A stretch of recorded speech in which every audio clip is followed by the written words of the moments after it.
Assalamualaikum warahmatullahi wabarakatuh. Waalaikumsalam warahmatullahi wabarakatuh. Alhamdulillah. Selamat pagi anak-anak. Bagaimana pagi Ustaz? Bagaimana keadaan pagi hari ini? Sehat semua ya?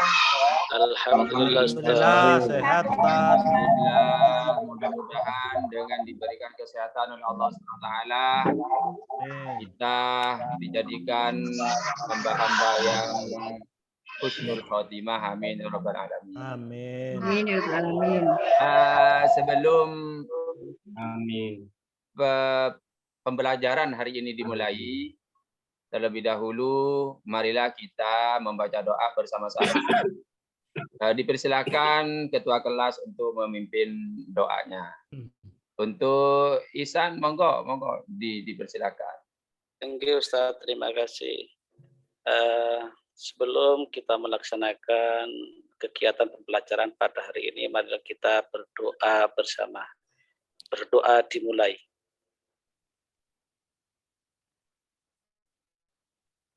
Berdoa selesai. Nah, terima kasih. Mudah-mudahan dengan dibacakan doa barusan, kegiatan pembelajaran hari ini berjalan lancar dan mendapatkan ilmu yang manfaat serta barokah. Amin ya rabbal alamin. Sebelum pelajaran atau materi dimulai, Bapak akan memantau keadaan kelas kita dan juga kerapian kelas kita. Alhamdulillah, kelas kita dalam keadaan bersih dengan mengikuti kegiatan yang akan dilaksanakan ini. Untuk itu, sebelum dijelaskan pembelajaran hari ini, saya akan mereview apa pelajaran pekan kemarin yang telah dijelaskan oleh Bapak tentang Toharoh. Kira-kira masih ada yang ingat tentang kegiatan Toharoh atau penjelasan Bapak tentang Toharoh, anak-anakku? Ingat semua Ustaz. Ya? Ingat, Alhamdulillah. Ustaz. Yaitu Toharoh sesuci dari hadas kecil dan hadas besar, kan seperti itu.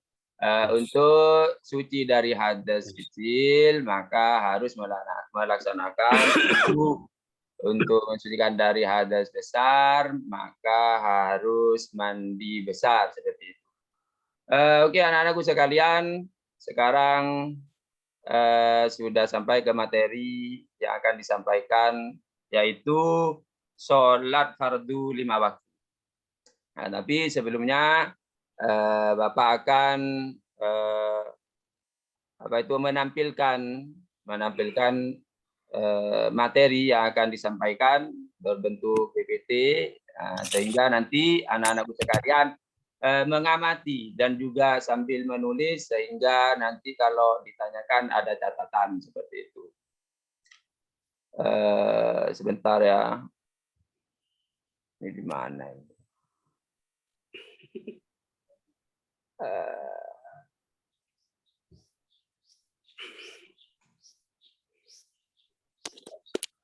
Ada kesalahan teknis sepertinya ya. Saya cari di dokumen, ternyata gambar dokumennya tidak ada di sini.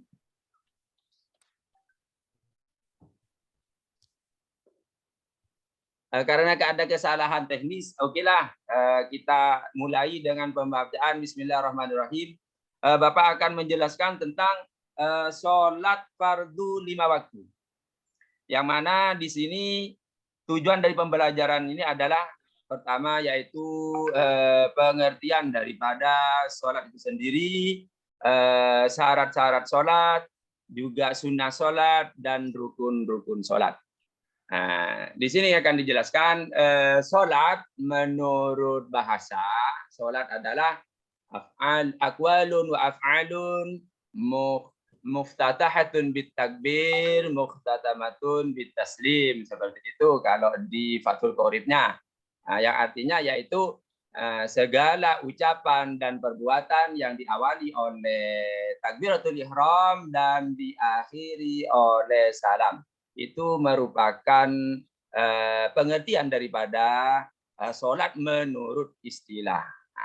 Di sini pengertian ada dua, yaitu menurut bahasa dan menurut istilah. Tetapi yang dipakai di syariat Islam yaitu menurut istilah. Segala perbuatan, ucapan yang diawali dengan takbiratul ihram dan diakhiri dengan salam itu merupakan sholat. Kira-kira sudah mengerti tentang pengertian sholat anak-anak? Sudah, Ustaz. Coba Ustaz pengen tahu. Iksan, coba diulang Iksan pengertian sholat menurut istilah.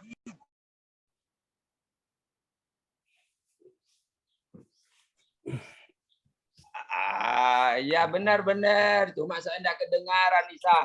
Karena mic-nya di mute Isan. Tolong. Sebentar, enggak Ustaz. Ya Ustaz ya. Cewek ya. Isan ya cewek. Sholat, oke. Ayo Ustaz, ayo dijelaskan. Sampean itu ngobrol sendiri dengan temannya. Nanti tak cewek kupingin loh. Iya Ustaz. Dihukum aja Ustaz, dihukum aja.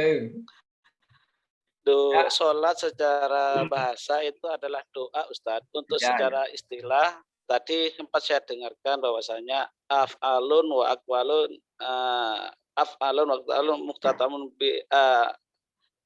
muhtatamun bitakbir wa muhtatamun bitaslim. Itu yang diajarkan Ustadz tadi. Jadi sholat itu suatu pekerjaan dan perkataan yang dimulai dengan takbir dan diakhiri dengan salam. Itu Ustadz. Iya, terima kasih. Pintar sekali Ihsan ini. Padahal Ustadz belum menjelaskan tentang sholat pengertian bahasa. Ya kan ya? Ya anak-anak ya. Itu bahasa. Ustadz belum jelaskan. Tapi Ihsan sudah bisa. Alhamdulillah. Berarti pengetahuan Ihsan ini sangat tinggi. Mudah-mudahan. Ilmu laduni Ustadz. Iya, mudah-mudahan Ihsan dijadikan anak soleh. Amin ya rabbal alamin. Amin.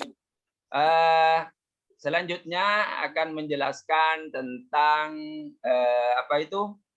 Setelah pengertian berarti syarat-syarat sholat. Syarat-syarat sholat di sini ada dua, yaitu syarat wajib dan syarat sah. Seperti itu. Di sini dijelaskan bahwasanya orang yang akan melaksanakan sholat harus ada syarat. Karena tidak bisa orang tersebut melakukan pekerjaan sholat tanpa ada syarat. Karena syarat tersebut di luar pekerjaan. Jadi syarat harus terpenuhi terlebih dahulu sebelum kita melaksanakan sholat.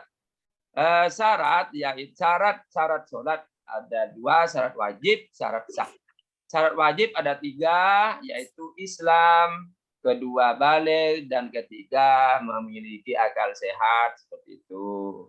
Sedangkan syarat sah sholat diantaranya yaitu suci dari hadas kecil, besar, suci badan, pakaian dan tempat najis, juga menutup aurat, telah masuk waktu dan menghadap kiblat. Mohon maaf anak-anak karena ada kesalahan teknis, mungkin karena laptopnya ini trouble, jadi Bapak tidak bisa menampilkan PPT-nya seperti itu ya. Untuk sementara Ustadz hanya bisa menjelaskan seperti ini saja.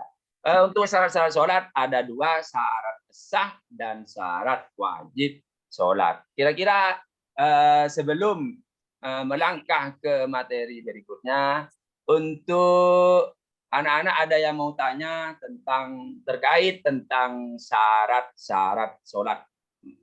Mungkin Nuril ngantuk ya Nuril, wah ngantuk ya. Tadi malam Nuril apa begadang nggak? Begadang Nuril ya? Iya Pak. Nuril nanti gimana ini Nuril pelajarannya ini? Ada pertanyaan Nuril dipersilakan tentang syarat sholat. Sudah mengerti, alhamdulillah. Untuk yang lainnya, Fuad. Ada pertanyaan Fuad? Apa sudah jelas? Sudah jelas Ustadz. Alhamdulillah. Untuk materi berikutnya, setelah pengertian sholat, syarat-syarat sholat, sekarang akan menjelaskan tentang sunnah sholat. Sebetulnya sunnah sholat ini hanya ada dua.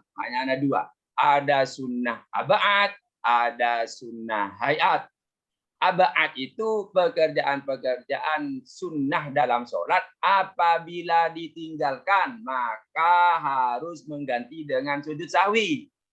Sujud sahwi dilakukan nanti setelah pembacaan tasyahud akhir sebelum salam. Sudah mengerti? Sebelum Bapak menjelaskan bacaan sujud sahwi, mungkin anak-anak ada yang tahu bacaan sujud sahwi. Kira-kira Heni tahu bacaan sujud sahwi? Ya Ustaz. Hafal, Ustaz. Coba dibaca Heni, coba.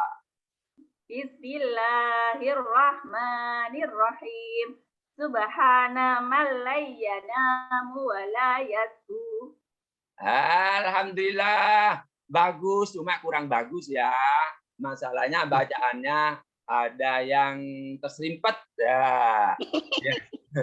Yaitu subhana man la yanamu wa la yasbu, seperti itu ya. Kira-kira bacaan sujud sahwi diulangi sebagaimana kita membaca tasbih. Jadi sujud sahwi dilakukan di sebelum salam dilakukan 2 kali seperti itu kira-kira. Untuk sunnah hayat,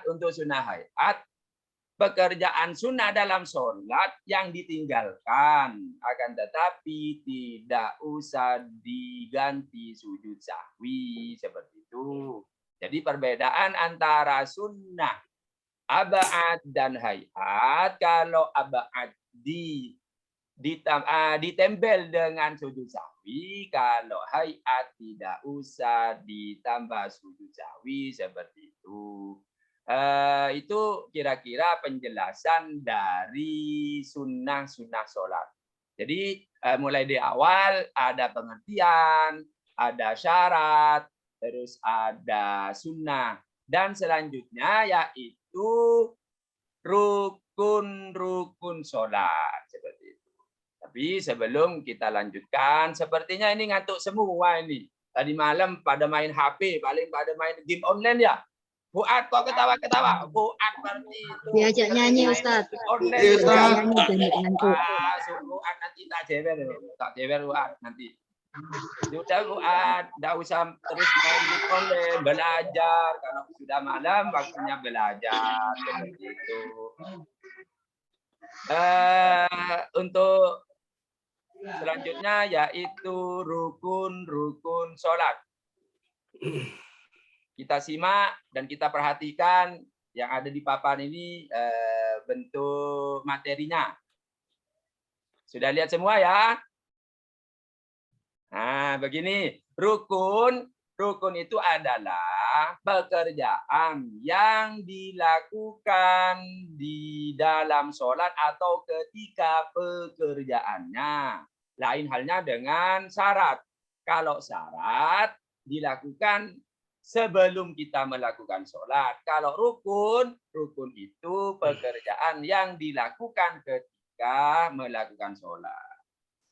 Oke, Bapak jelaskan bahwasanya rukun sholat itu ada 13 dengan mengikutkan tumakninah dalam tiap-tiap rukun tertentu. Seperti itu. Untuk rukun sholat yang pertama itu adalah niat. Tempatnya niat itu dalam hati, bukan pada lisan. Sigot niat sebagaimana usolli fardhu dhuhri arba'a raka'atin mustaqbilal qiblati adaan lillahi ta'ala. Itu talaffuz niat. Jadi jangan salah paham ya. Niat itu tempatnya dalam hati, bukan di lisan. Mengerti anak-anak ya? Ustaz. Artinya Ihsan ini ngantuk. Enggak Ustaz. Ada pertanyaan Ustaz. tentang rukun sholat, Ihsan? Ayo, sebelum Bapak jelaskan. Ayo. Betul Ustadz, sudah langsung sering ya? saya dilakukan. Lanjut. Nomor 2, berdiri bagi yang mampu. Berdiri bagi yang mampu. Terus kalau tidak mampu bagaimana?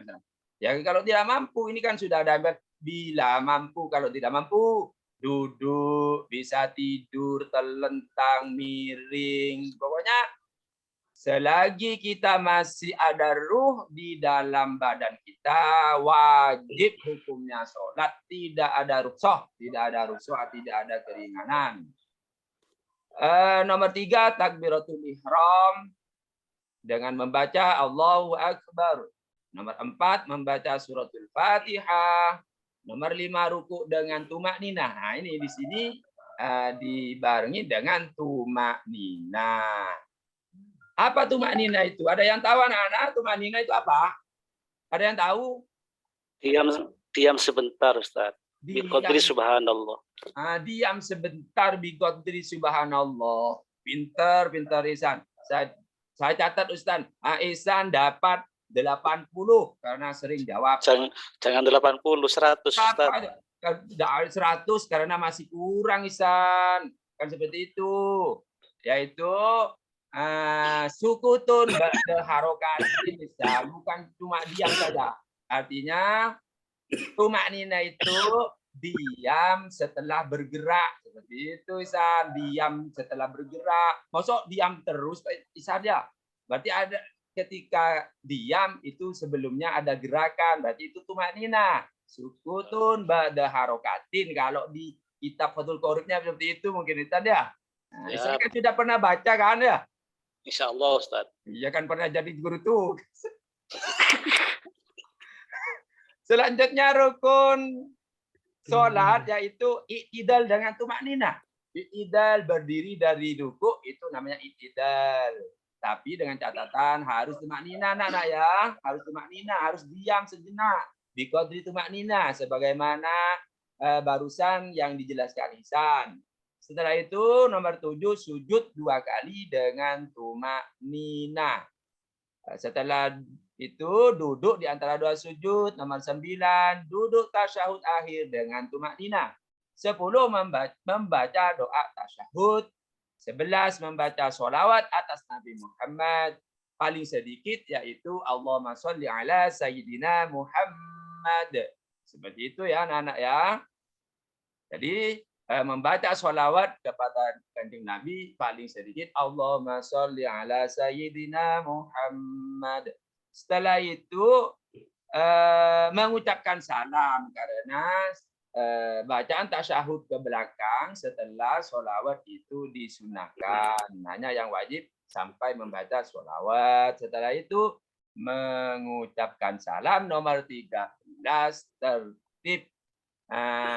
Untuk itu yang dimaksud dengan tertib adalah yang nomor 1 ditaruh nomor 1, nomor 2 dan seterusnya seperti itu. Itu namanya tertib. Apabila dibolak-balik maka itu bukan tertib. Namanya itu kocar kacir ya nak ya. Kocar kacir itu bukan tertib. Maka dari itu rukun sholat yang nomor 13 yaitu tertib. Perlu diingat bahwasanya dalam rukun sholat itu ada rukun qauli, rukun fi'li, juga ada istilah rukun qalbi. Nah, semuanya itu harus dipraktekkan, harus dikerjakan. Yang rukun qauli seperti membaca takbir dan salam, membaca Fatihah, membaca doa tasyahud, dan juga membaca sholawat kepada Kanjeng Nabi.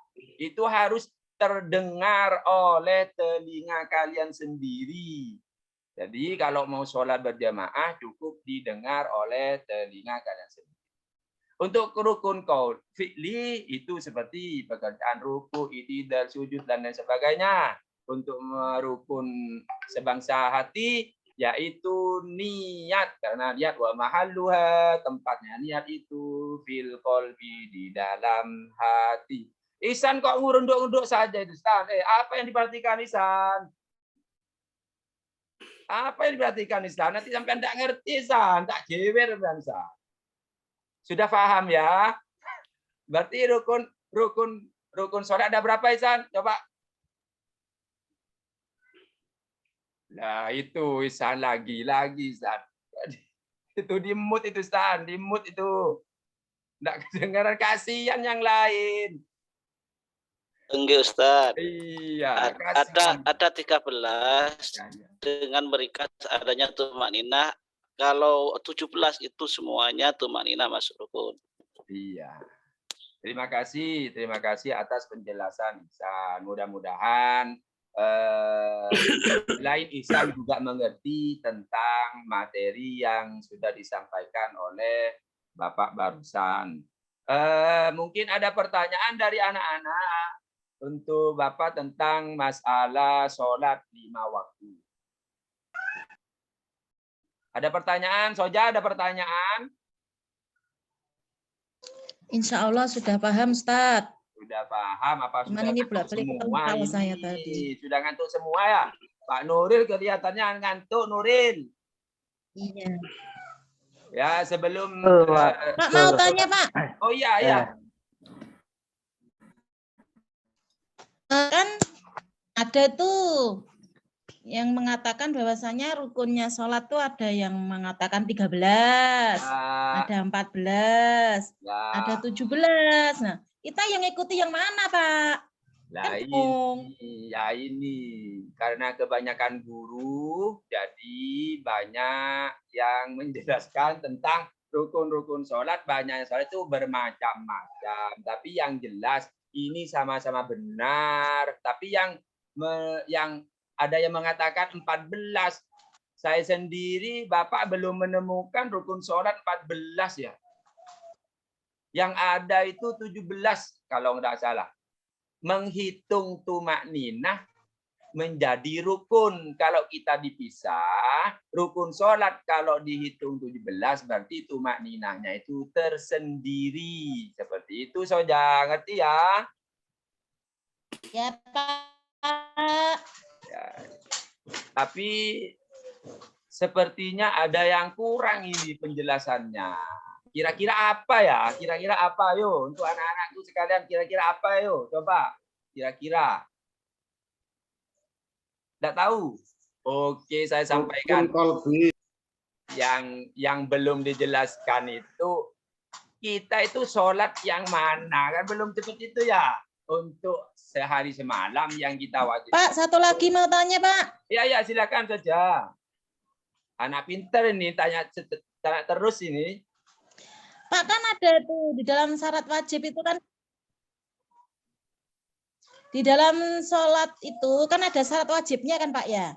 Nah, syarat wajib sholat itu kan badannya. Maksudnya bagaimana? Suaranya tersendat-sendat Soja. Coba Halo, diulangi. Bapak. Coba diulangi suaranya tersendat. Saya ulangi. Tanya Bapak, tanya. Sebentar. Dalam sholat itu kan ada syarat wajib. Nah, syarat wajib itu ada yang mengatakan isinya tuh gini, dakwah telah sampai kepadanya. Nah, maksudnya bagaimana?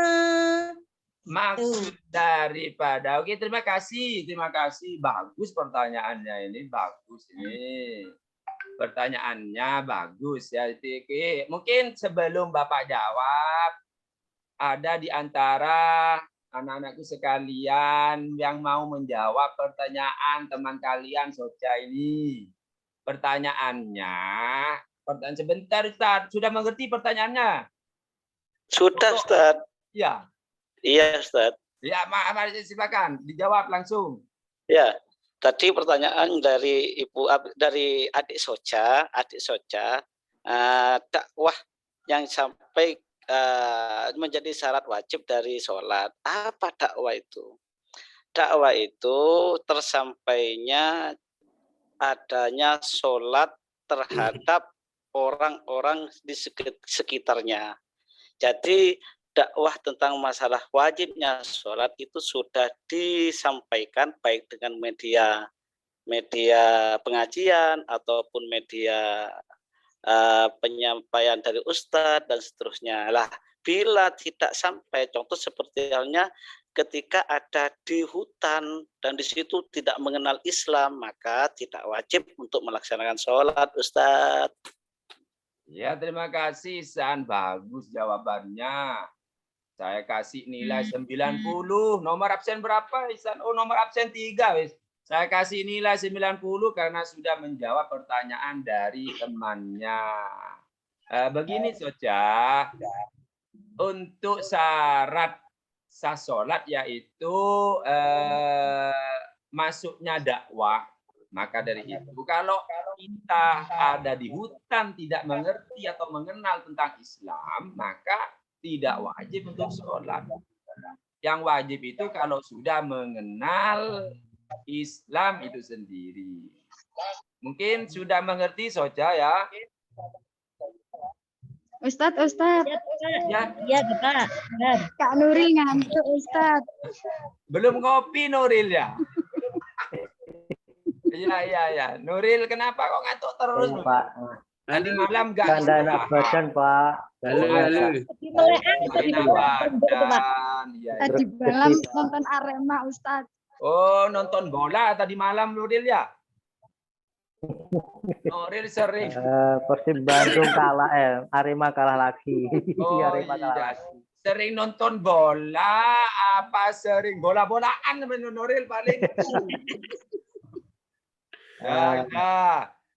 Sekarang sebelum Ustadz tutup pada pertemuan kali ini, perlu diingat bahwasanya sholat fardu 5 waktu itu adalah sholat duhur, asar, maghrib, isya, dan subuh. Itu wajib sholat yang dilakukan oleh umat Islam sehari semalam.